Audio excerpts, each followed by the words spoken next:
It's Ebro in the morning. You were just listening to the voice of a colleague of mine by the name of Ed Wood, who I've known in this music game for a minute. Ed, your resume, before we get to the esteemed brother here, the new Brooklyn District Attorney, Ken Thompson, but your resume real quick.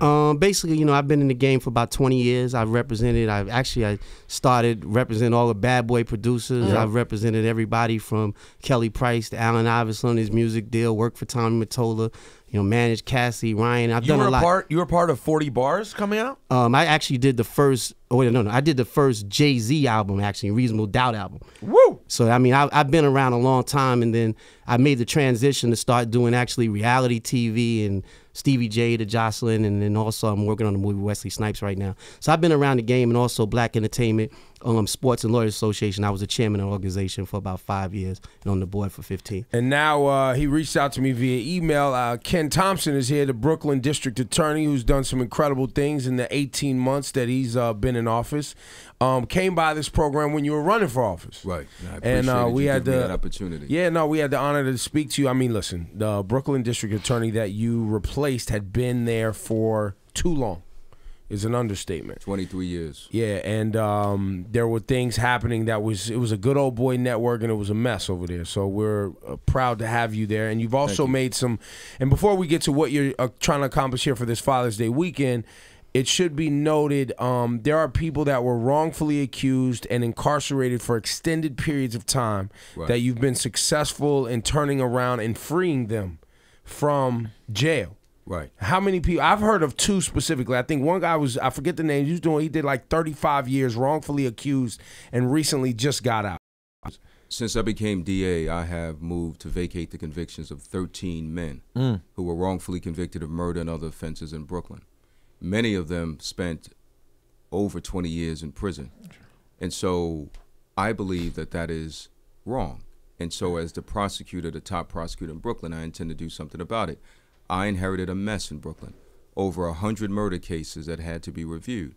And so I put together a team of prosecutors, and we're looking at these cases, these old cases, to make sure that justice was done. And when we find that someone was wrongfully convicted, and they're in custody, we're going to move to get them out. That's what a DA should do. Right. And that's what I'm doing as the Brooklyn DA. So you've also made some significant inroads with the stop and frisk situation. You were one of the people on the forefront saying, hey, listen, the way we're going, and this was, we talked once again, when you were running for office, the way we're going about searching, stopping individuals who live in neighborhoods that are high crime areas is incorrect. It's unfair. It's against people's civil rights, and we need to fix how we're going about it. You went out on the forefront of that. Well, what I was saying is stop and frisk has to be based on reasonable suspicion. I'm all in support of that. But reasonable suspicion is not living in a crime-filled neighborhood. And if you look at the numbers from 2011, it was 685,000 stop and frisk. And the vast majority of the mostly young men of color who were stopped and frisked were found to have done nothing wrong. And so what was happening is that we were leaving so many people with seeds of bitterness. And law enforcement needs the community in order for us to do our jobs effectively. And so I was concerned about that, and I'm glad to see that there are new initiatives where we are working together collaboratively with the community without having excessive use of stop and frisk. But now you have this year, and specifically in the month of June, the last week and change, the police commissioner and the mayor, Bratton and de Blasio, getting heat from the media because violent crimes reports have come out, gun violence reports have come out saying that crime since 2014 year to date has increased, and it's because stop and frisk. It feels like where they're trying to go is it's because stop and frisk is not being done the same way that crimes increased over the last year. I went back and looked at 2013 and 2012, which were significantly higher than 2014. So 2015 being up 15% doesn't, in the grand scheme of the last 4 years, doesn't seem like a big deal. But what do you say to that? Well, what I say is if we have one shooting or one murder, that's one too many, right? But you have to look at what we did last year. I mean, the New York City Police Department did an outstanding job. It's the best police department in the world in bringing crime down. So we had historic lows last year. So we do have a spike, and we all should be concerned about that. But I think that there are many ways to deal with this. These guns that these young guys are using are not made in New York State. They're coming here from states down south. And there was a big bust that recently happened, right? Coming out of Atlanta or somewhere the guns were coming from. Exactly. See, what we do in Brooklyn is we go after the gun dealers, the local gun dealers. But I'm going beyond that. I'm looking for the source of the guns. And so I've been able to make cases against folks, a family down in Georgia that was sending 155 guns to Brooklyn that they thought were going to end up on the streets. I'm able to indict them. I was able to indict them, extradite them, and put them on Rikers Island because they can't take advantage of the lax gun laws down in Georgia and then let these guns get on the street and flood our streets and kill our children. And most of the gun violence, I'm told, when you look at the research, is young thugs, criminals, gang members, people who are attempting to be involved in criminal activity against each other. Exactly. It's a lot of gang-on-gang violence. A lot of young guys, 24 years old and younger. When one shooting happens, we have to prepare for retaliatory shooting.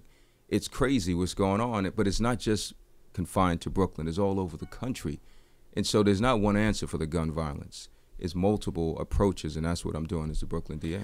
This weekend, Father's Day weekend, now you're taking things a new turn to deal with the 1 million, did you tell me? 1 million warrants? Yes. That are open in the city of New York? Yes. What does that mean exactly when you say that? Well, what that means? Well, I don't even understand it. What that means is there are a number of folks who get tickets for low-level offenses, such as drinking. Can I read the list? Yes. All right, here we go.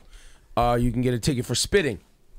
You can get a ticket for making unreasonable noise. Unleashed dog. Being in the park after closing.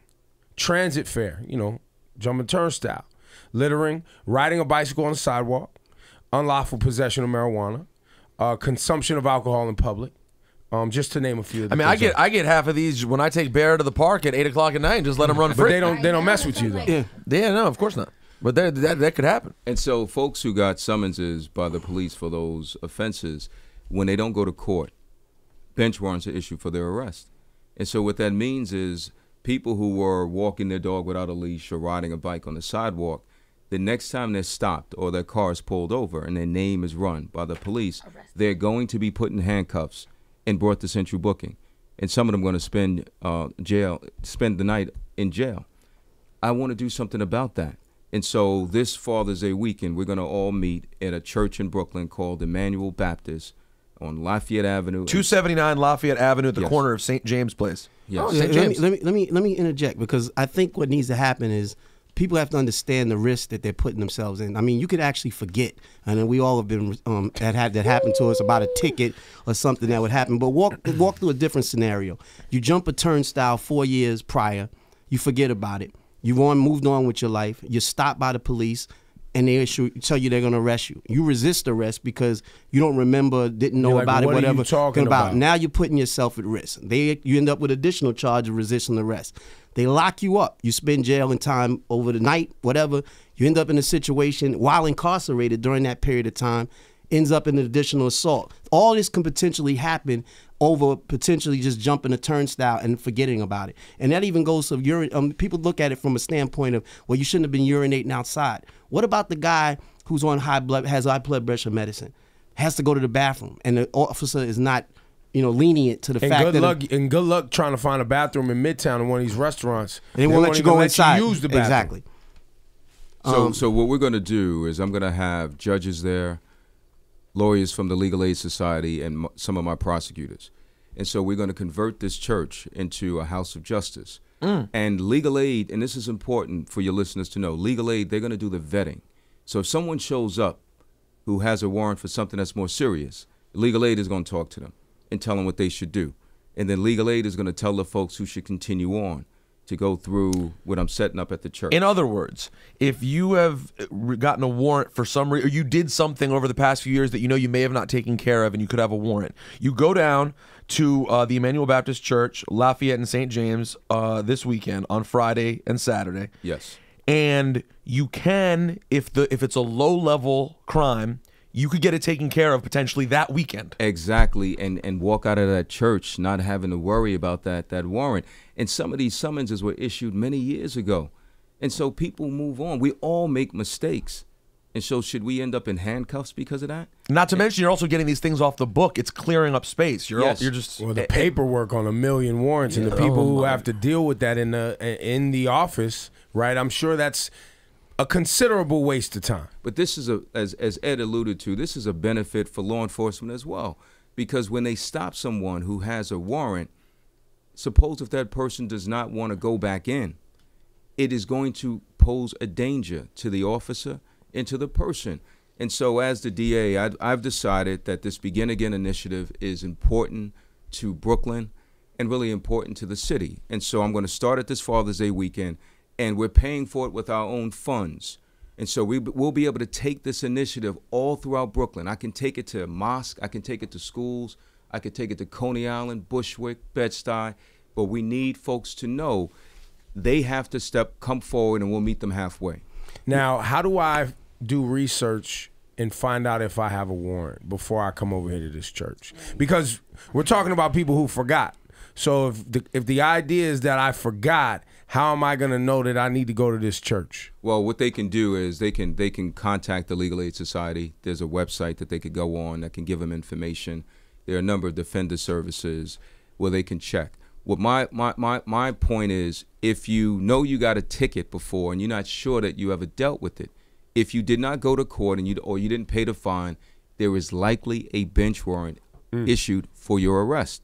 So I think if you're in Brooklyn, you should come by this event. We're going to be there from 9 to 3 on Friday, 9 to 3 on Saturday. And also, Ebro, we're going to have a resource fair for a lot of these folks. So we're going to have information about job training. The Metropolitan Black Bar is going to be there to give free legal advice. We have 50 organizations that's going to be outside that church to help folks. Now, also, I was just sitting here thinking, sorry, Ed, to cut you off. I was like, damn, do you have one, right? I have a question. I have a quick Go ahead, question. go ahead, Laura. If you let's say I forgot that I had a ticket, right, and it turns into a warrant, and I get pulled over, can the police officer tell me what my warrant is for?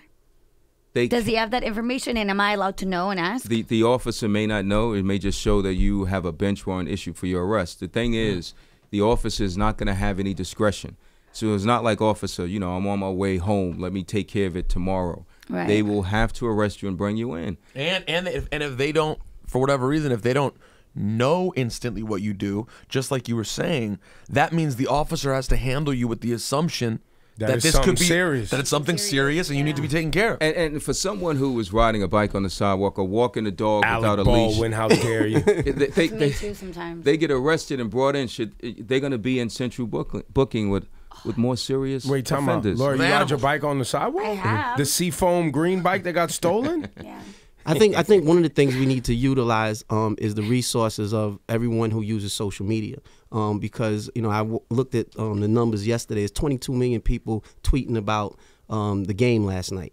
So what we like to see is that individuals take this as a serious matter, just as we put hard work into the fun and entertainment, and really push the word out there through social media, letting them know about this, and that's really extremely on Twitter important. right now at Begin Again BKLYN at Begin Again Brooklyn on Twitter.